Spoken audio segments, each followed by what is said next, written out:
গেল 7 আগস্ট মক্কায় সৌদি আরব, তুরস্ক এবং পাকিস্তান আনুষ্ঠানিকভাবে মক্কা যৌথ প্রতিরক্ষা চুক্তিতে সই করেছে। ত্রিপক্ষীয় এই চুক্তি অনুযায়ী যে কোনো একটি দেশের ওপর সশস্ত্র আক্রমণ হলে তার পাল্টা জবাব দেবে 3 দেশই। 3 দেশের এই প্রতিরক্ষা চুক্তিতে যুক্ত হওয়ার বিষয়ে ইতিবাচক মনোভাব দেখিয়েছে বাংলাদেশ। মক্কা প্রতিরক্ষা চুক্তিতে যুক্ত হলে কি লাভ হবে বাংলাদেশে, এসব বিষয়ে কথা বলতে আমাদের সঙ্গে যোগ দিয়েছেন লেখক ও আন্তর্জাতিক সম্পর্ক বিশ্লেষক আলতাফ পারভেজ। জনাব আলতাফ পারভেজ, আপনাকে স্বাগত জানাচ্ছি। জি বলুন। জি, আমি একটু শুরুতে জানতে চাচ্ছি, এই 3 দেশ তাদের আসলে ভৌগোলিক যদি আমরা ধরি সীমান্ত, তারা কিন্তু সীমান্তবর্তী কোনো দেশ না, কিন্তু এই 3টি দেশের মধ্যে এই যে একটি চুক্তি হলো মক্কা প্রতিরক্ষা যৌথ চুক্তি, এটিকে আপনি কিভাবে দেখছেন? দেখুন, এই 3টা দেশ তো 3 ধরনের সংকটের মুখে এই চুক্তিটা করেছে। তাদের এক ধরনের নিরাপত্তা সংকট আছে, এটা সামাল দিতে তারা এই চুক্তি করেছে। যেমন সৌদি আরব চুক্তি করেছে হুতিদের দ্বারা তারা আক্রান্ত হচ্ছে, হুতিদের পেছনে আছে ইরান, অর্থাৎ ইরানকে সামনে রেখে সৌদি আরব চুক্তিতে যুক্ত হয়েছে। তুরস্ক যুক্ত হচ্ছে ইসরায়েলের সম্ভাব্য হুমকির মুখে, যে ইসরায়েলের অনেক মন্ত্রী বলছেন যে ইরানের পর তুরস্ক হবে আমাদের একটা টার্গেট। পাকিস্তান এই চুক্তিতে যুক্ত হয়েছে তার সামরিক প্রতিদ্বন্দ্বী ভারতকে বিবেচনায় রেখে। তার মানে এই 3 দেশ 3 ধরনের সামরিক দূরবর্তী হুমকির কথা মাথায় রেখে যুক্ত হয়েছে। এই 3 দেশ মনে করছে তাদের 3 ধরনের সম্পদ আছে, সেগুলো একত্রিত করলে তাদের শক্তি বাড়বে। পাকিস্তানের সামরিক অভিজ্ঞতা, বিভিন্ন যুদ্ধে লিপ্ত হয়েছিল তারা, সেই অভিজ্ঞতা আছে, কিন্তু সামরিক আয়ন বাড়ানোর মতো তার সম্পদ নেই। সৌদি আরবের সেই সম্পদ আছে কিন্তু তার বাহিনী নেই। আবার তুরস্কের সামরিক সরঞ্জাম উৎপাদনের দক্ষতা আছে। এই 3টাকে যুক্ত করে তারা একটা জোট করেছে। তারা মনে করেছে তাদের যে আলাদা আলাদা পটেনশিয়াল থ্রেট আছে সেটা মোকাবেলায় তারা যদি কাছাকাছি একত্রিত থাকে এবং 3 দেশের সম্পদ একত্রিত করতে পারে, তাহলে তাদের হয়তো পটেনশিয়াল থ্রেটের বিপক্ষে তাদের অবস্থানটা শক্তিশালী হবে। এটা একটা অনুমানের উপর দাঁড়িয়ে চুক্তিটা হয়েছে। এটা কতটা বাস্তবায়ন করা যাবে সেটা তো একটা চ্যালেঞ্জ আকারে আছে, যে তারা একটা সম্ভাব্য অনুমানের উপর দাঁড়িয়ে একত্রিত হয়েছে, কিন্তু এর বাস্তবায়ন দেখার জন্য আরো অপেক্ষা করতে হবে। দেখুন, এরকম চুক্তি তো ইতিহাসে অনেক আগে আরো বহু হয়েছে, চুক্তি হয়েছে, তো সেগুলা বাস্তবায়ন খুব একটা হয়নি। কারণ এই ধরনের চুক্তি বাস্তবায়ন করার কিছু জটিলতা। ধরা যাক পাকিস্তান এই সামরিক জোটকে ভারতের বিরুদ্ধে ব্যবহার করতে গেলে সৌদি আরব ব্যবহৃত হবে কিনা সেটা কিন্তু প্রশ্নের ঊর্ধ্বে নয়। এইভাবে আর কি, মানে প্রত্যেক দেশ চাইলেই যে পুরো জোটকে তার থ্রেটের বিপক্ষে কাজে লাগাতে পারবে এমনটা কিন্তু বলা যায় না। কিন্তু তাদের চুক্তির তো শর্তের মধ্যে রয়েছে একটি দেশ আক্রান্ত হলে বাকি 2 দেশ ওই দেশে পক্ষ হয়ে পাল্টা জবাব দেবে, এ ধরনের একটা শর্ত। হ্যাঁ, সেইটা একটা অনুচ্ছেদ আছে, এটা সত্য, কিন্তু এই অনুচ্ছেদের কাগজে থাকা আর বাস্তবে কতটা থাকবে সেইটা হলো একটা বড় চ্যালেঞ্জ। এখনো তাদের কোনো সমন্বিত কোনো কমান্ড তৈরি হয়নি। মানে এগুলার আরো কিছুদিন অপেক্ষা করতে হবে এর বাস্তবায়ন দেখার জন্য। আমরা দেখছি যে 3 দেশের যে এই যৌথ প্রতিরক্ষা চুক্তি, সেটার বিষয়ে ইতিবাচক একটি মনোভাব দেখিয়েছে বাংলাদেশ। তো বাংলাদেশ কি এইখানে যুক্ত হতে পারে, আপনার কি ধারণা? দেখুন, এখানে তো সামরিকায়নের একটা লবি কাজ করে আজকাল গ্লোবাল কনটেক্সটে এবং বিভিন্ন দেশের কনটেক্সটেও। এই চুক্তি তো অবশ্যই সাউথ এশিয়াতেও সামরিকায়ন বাড়াবে প্রচন্ডভাবে। পাকিস্তান মক্কা চুক্তিতে যুক্ত হয়েছে, তখন স্বাভাবিকভাবে ভারত তার অবস্থান শক্তিশালী করতে ইসরায়েলের সাথে বন্ধুত্ব বাড়াবে। তার মানে ভারত এবং পাকিস্তানের মধ্যে একটা সামরিকায়নের প্রতিযোগিতা বাড়বে, তারা সামরিক খাতে ব্যয় বাড়াবে, এই অঞ্চলে যুদ্ধবিহী পরিস্থিতিটা আরো তীব্রতা পাবে। এখন এরকম সামরিকায়নের পথে বাংলাদেশও দৌড়াবে কিনা সেইটা বাংলাদেশের, আমি বলবো, পুনর্ভাবনার দরকার আছে। প্রথমত, আমরা পাকিস্তানের মতো কোন থ্রেটের মধ্যে নেই। সৌদি আরব পাকিস্তান যেরকম একটা ইমিডিয়েট থ্রেটের মুখে আছে, বাংলাদেশ সেরকম কোথাও নেই। দ্বিতীয়ত, সামরিক প্রতিযোগিতায় লিপ্ত হওয়ার মতো অর্থকড়ি আমাদের কতটা আছে সেটা তো অবশ্যই প্রশ্নবিদ্ধ, এবং সেরকম ক্ষেত্রে যে কোনো সামরিক আইনে যুক্ত হলে ডেভেলপমেন্ট বাজেট থেকে টাকা টেনে নিয়ে সেখানে আপনার মিসাইল ট্যাঙ্ক, মানে প্রতিরক্ষা সরঞ্জাম কিনতে হবে। বাংলাদেশে সেরকম বাস্তবতা তো আদৌ নেই। ফলে আমি এই ধরনের সামরিক প্রতিযোগিতায় বাংলাদেশের লিপ্ত হওয়াকে ভুল সিদ্ধান্ত মনে করবো। যদি বাংলাদেশ যুক্ত হয় সেক্ষেত্রে আসলে তার কি ধরনের বেনিফিট সে পেতে পারে?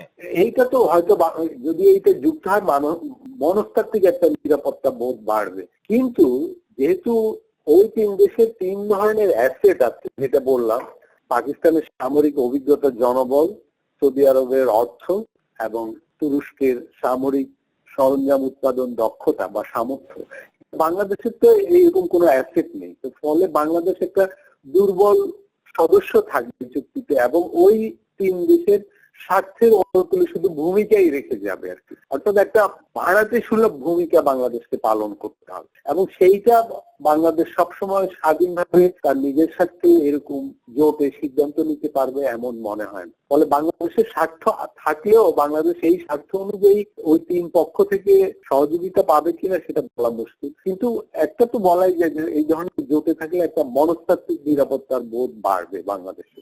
এই চুক্তির ফলে আপনি যেটি বলছেন যে মানে ভারত একটু কোণঠাসা হয়ে পড়ছে, মানে বিশেষ করে পাকিস্তান, তুরস্ক এবং সৌদি আরবের যে চুক্তি, এটাতে কি ভারত একটু কোণঠাসা হয়ে পড়ছে? প্লাস আমি যদি ভারতের পলিসি মেকারদের মধ্যে এক ধরনের কোণঠাসা বোধ কাজ করছে একাংশের ভিতরে। আমি আগেই বলেছি সবগুলো দেশে দু ধরনের লবি আছে। একটা হলো সামরিক সরঞ্জাম বাড়িয়ে নিরাপত্তার বোধ বাড়ানো, কারণ এগুলো তো বিলিয়ন বিলিয়ন ডলারের কেনাকাটার ব্যাপার আছে। অনেক রাজনৈতিক লবির এতে স্বার্থ থাকে। সবসময় তারা একটা কল্পিত নিরাপত্তাহীনতার বোধ বাড়ায় জনসমাজ, প্রচার করে যে আমরা নিরাপত্তাহীন। ভারতে এরকম আছে, একটা মহল নিরাপত্তাহীনতার বোধকে বাড়িয়ে প্রচার করছে এখন, যে মক্কা চুক্তি আমাদের নিরাপত্তাহীন করে দিল, সুতরাং আমাদেরও নতুন জোটে যুক্ত হতে হবে, আমাদেরও সামরিক মানে সরঞ্জাম আরো কিনতে হবে, আরো সামরিক আইন বাড়াতে হবে। মানে এটা ভারতে যেমন আছে, পাকিস্তানে আছে, সৌদি আরবে আছে, তুরস্কেও আছে, বাংলাদেশেও এই ধরনের লবি আছে। কারণ এই ধরনের জোটে যুক্ত হওয়া মানে তখন বলবে তাহলে তুরস্ক থেকে আমাকে সামরিক সরঞ্জাম কিনতে হবে, চীন থেকে কিনতে হবে। মানে ওই জোটগত বাস্তবতায় ওই ধরনের লবির লাভ আছে।